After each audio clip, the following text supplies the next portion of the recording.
let's go and get into it. So, Xbox podcast. I want to say conference so bad, right? I want to say conference so bad, but it wasn't a conference.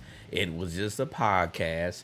And like I said before on the last video that I did, as soon as Phil Spencer came through and addressed the fans and the critics, whoever, when the leaks came out, when the rumors came out about some potential AAA or just first party. I wouldn't even say AAA, and I don't know necessarily AAA, but first party games coming to other platforms. So as soon as they came out, Phil Spencer, and he was reactive. Leaks come out all the time, rumors come out all the time, but this has happened. It was like you can't just let the fans get crazy about it, because I mean, believe it or not, like people like Phil Spencer and Aaron Greenberg, like they go in these Twitter spaces, like they do their part to actually keep their ears to the streets. So it's actually interesting how like Xbox, like we have these faces that we can like directly see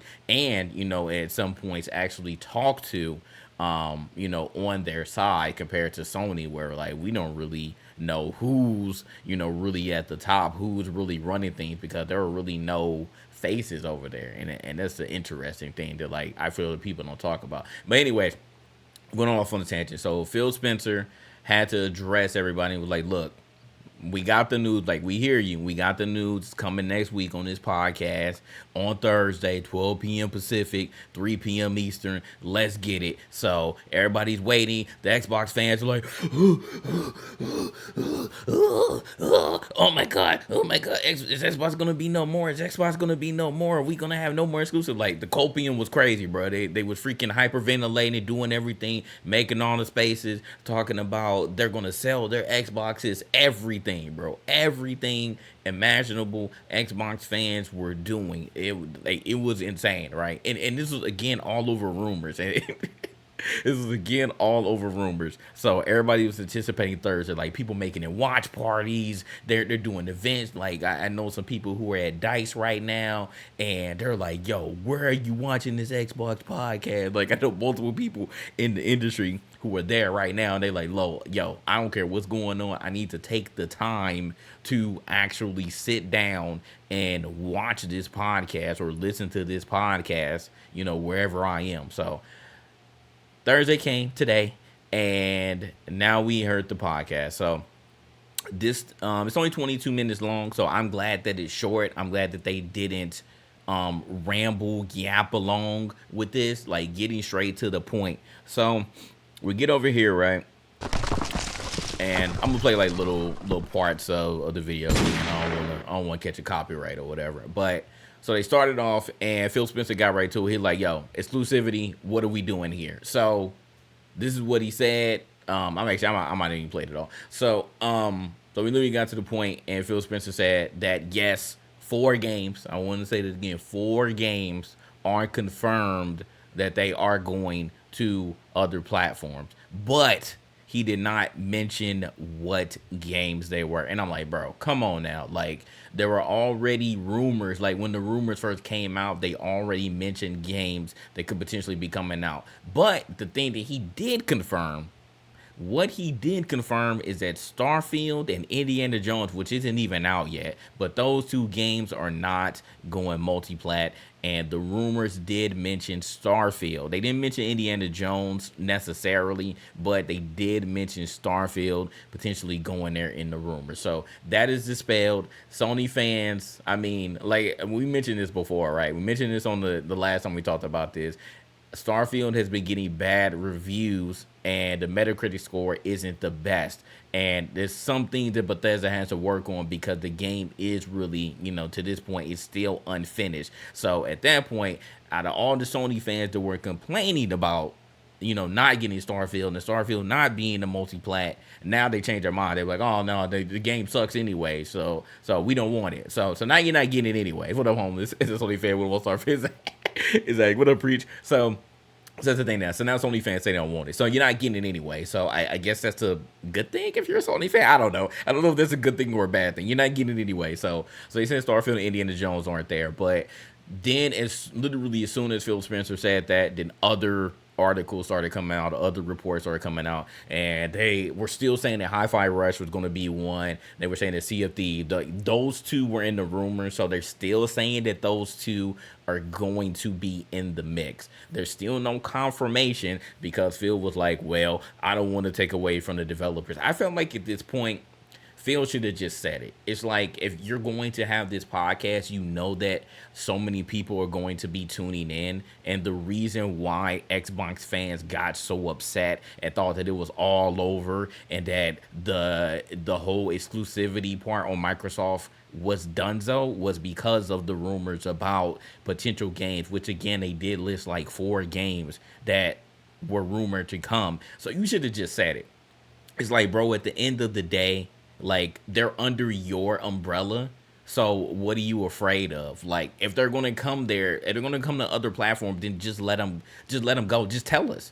Just tell us. I feel like that would have been easier for us to still be speculating, hey, what games are going to come there, right? Like, you already confirmed that those games are coming over. You already mentioned 4 games. So just tell us. Like, I felt like that was a cop-out. I was just like, man, whatever. What's going on, Super? I was like, whatever, man. So in any case, then we moved on to things that we already knew. We moved on to things that I already knew. And shout out to the timestamps here.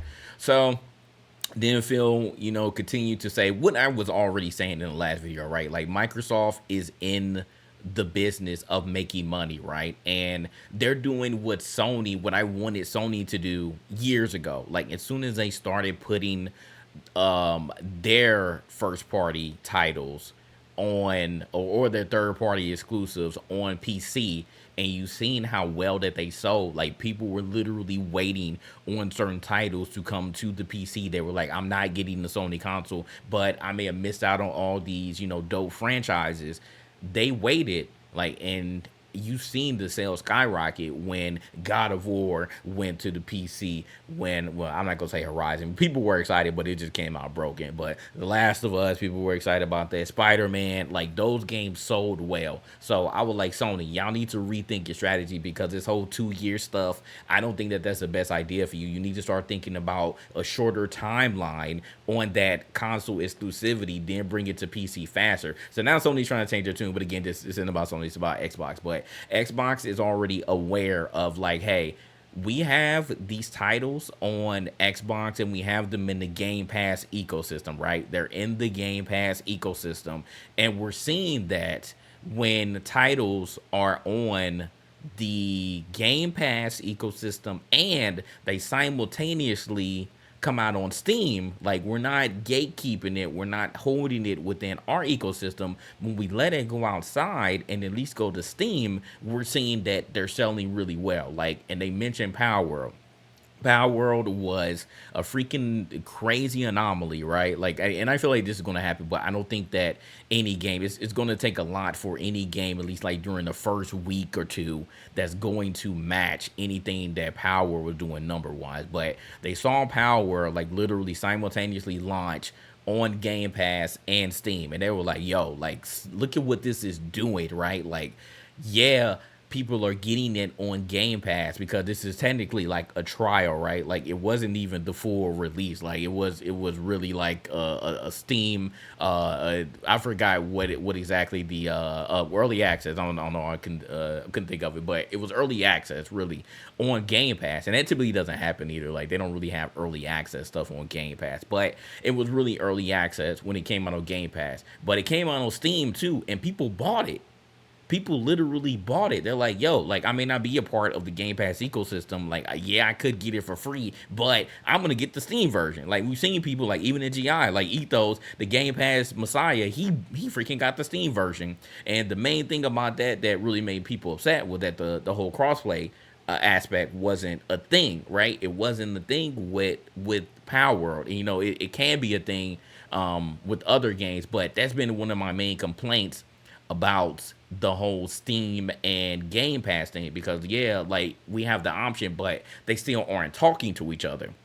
So that was the main thing about Power, right? But it was just the terms of like, you see that hella people are getting on Game Pass, but people are still getting it on Steam. So at the end of the day, it doesn't matter, right? It doesn't matter. You can simultaneously launch these highly anticipated games on Game Pass and still let the devs bring it out on Steam, and it'll still sell. So they saw that and they're like, yo, like, we want to actually make this a thing. Like, we want to encourage developers or whatever studio, if you want to release your game on Game Pass, you can also simultaneously bring it out on Steam, and we're not gonna care, right? Like, we encourage this. And they talked a lot about crossplay. Matt Booty, shout out to Matt Booty.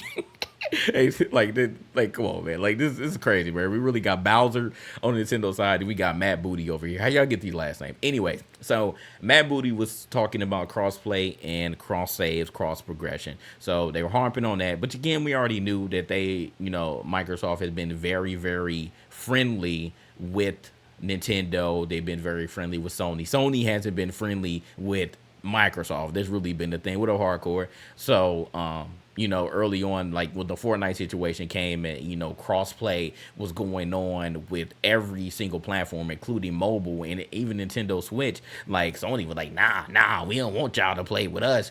And Microsoft was like, okay, like, what's y'all problem? So they were like, all right, Nintendo, like, we see y'all over here, like, y'all got it, like, you want to play with us? And Nintendo was like, yeah, like, we don't care. And mobile was like, yeah, we don't care. But Sony was the only one that, again, was being stubborn in that situation. So Fortnite was like one of the more recent and big examples of that.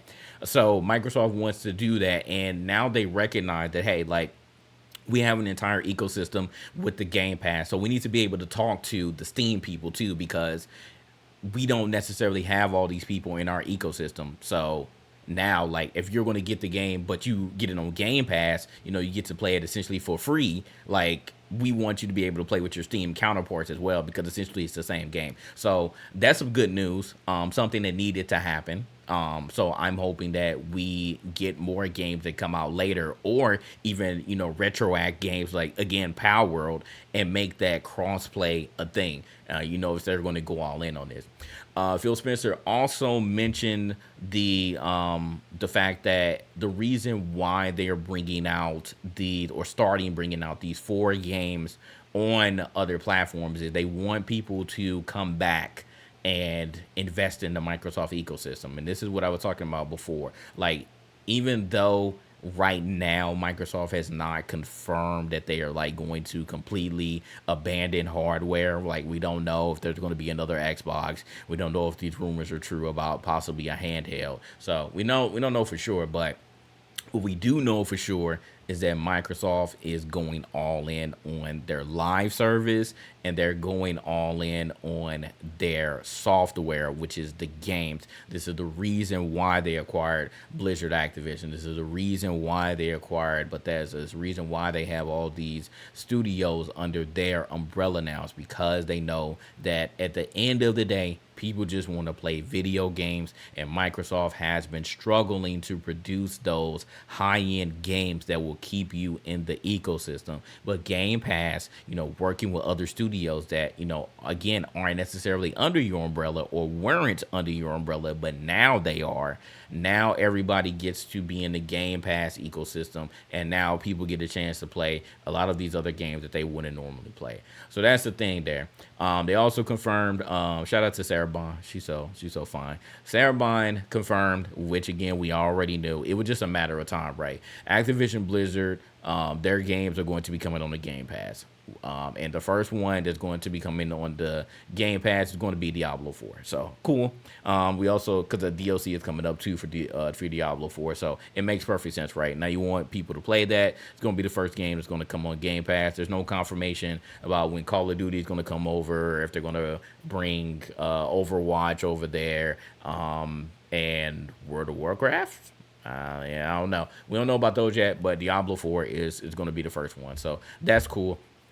And then we started getting into, multi-platform availability, good for business. Then they started getting into more of like the business aspect, like the PR talk, the jargon that really, as a consumer, you're not really fully invested in. So, and then, Xbox, they start talking about, do you want to keep up with the industry? And that's the reason why they're doing all these moves, right? Like, it's the reason why they're doing all these moves because they want to be able to keep up. And again, they recognize that, hey, like the landscape is changing. We have to be able to pivot, because we can't keep doing what we're doing, because we're going to continue to lose market share if we continue to doing the same thing and not coming out with actual games that people want to play. Like, it's just not going to work, right?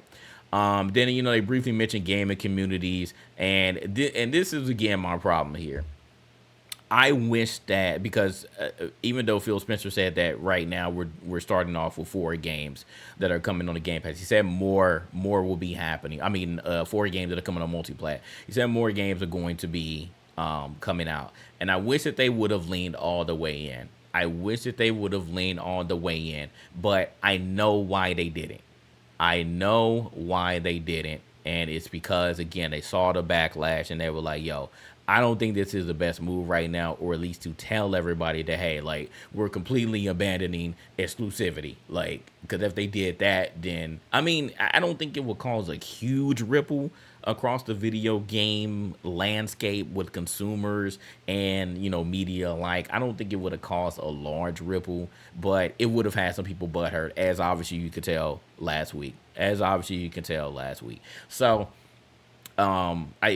I get why they didn't, at least on this podcast, why they didn't lean all the way into it. But I wish they would have. I wish they would have been like, yo, like, all right, maybe in the future you might see Master Chief on the Sony platform. You may see Gears of War come back and be on the Nintendo Switch. I wish they would have done it. I really wish they would have done it, but they didn't. They said 4 games right now, whatever. But I wish it would have leaned into it more, because I want to see people cry too. I honestly want to see it. I want to see the Xbox fans cry.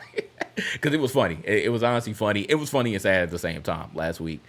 Just seeing all the Twitter Spaces and all the tweets and all of the videos being made saying, "Hey man, Xbox is dead," and I'm about to be a Sony fan now. I'm about to get on PC. Like, they were just, it was really ridiculous. So that was really the footnotes on it. That was really the footnotes. You can check it out for yourself. Like I said, it's a very short listen, a very short watch, and like I said, they got straight to the point. So like I said, I think my only disappointments were, one, they didn't mention what games. Like, I really wish Phil Spencer just would have said what games that are going to come out on multi-platform. And 2, I wish they would have leaned fully into it. I really wish that they would have leaned fully into it, because again, they understand, but I feel like they're just dipping their toes into multi-plat right now. Because I mean, the obvious thing, like I feel like the easiest thing that they would have done would be like, all right, Activision Blizzard, like these games are going to remain multi-plat, or Bethesda games, we're going to go back to making those multi-plat. But they're saying other games, so again, we don't know for sure what that truly means. But here we are, man. Here we are. So at the end of the day, it was a bunch of nothing. To be honest, it was a bunch of nothing, because a lot of stuff that they talked about was, again, business jargon, and as a consumer, you don't really care about that stuff, because at the end of the day, like, unless you're fully invested or working for Microsoft, like, half of the stuff that they were talking about didn't matter. And a lot of this stuff, again, was already confirmed. It's like, yeah, we already knew. The only thing that we didn't know were the confirmation on these games, and whether or not they were going to lean fully into the non-exclusivity thing. So it is what it is. But that was it, man. That was the cliff note. So